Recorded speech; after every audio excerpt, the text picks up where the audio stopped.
ആരാ ഈ ഒരു പേരിട്ട കഥ ഇന്ന് വരെ? കാരണം അത് ഭയങ്കര പുള്ളി പുറത്തുണ്ട്, വിളിക്കട്ടെ. ഇൻകംപ്ലീറ്റ് ആയിട്ടുള്ള ഒരു പേരായിട്ട് എനിക്ക് തോന്നി കഥ ഇന്ന് വരെ. ഒരു ക്യൂരിയോസിറ്റി തോന്നുന്നു നമുക്ക് പേര് കേൾക്കുമ്പോൾ. നിങ്ങൾക്ക് അങ്ങനെ തോന്നിയിരുന്നു ഈ പേര് കേട്ടപ്പോ? എന്റെ പേര് അജീഷ്. നീയേ വെറും ബ്രിട്ടാസായ മതി, ബ്രിട്ടീഷ് ആവണ്ട കേട്ടോ.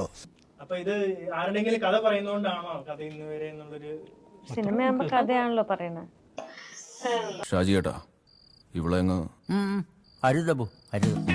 ബേസിക്കലി ഒരു ഡാൻസർ ആണ്. ഇതില് ഡാൻസ് കളിച്ചിരുന്നു? എന്താ എന്നെ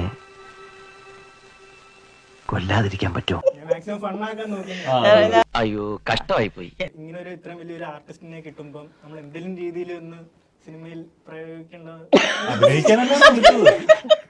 അല്ല ഡാൻസ് കളിക്കാനല്ലോ.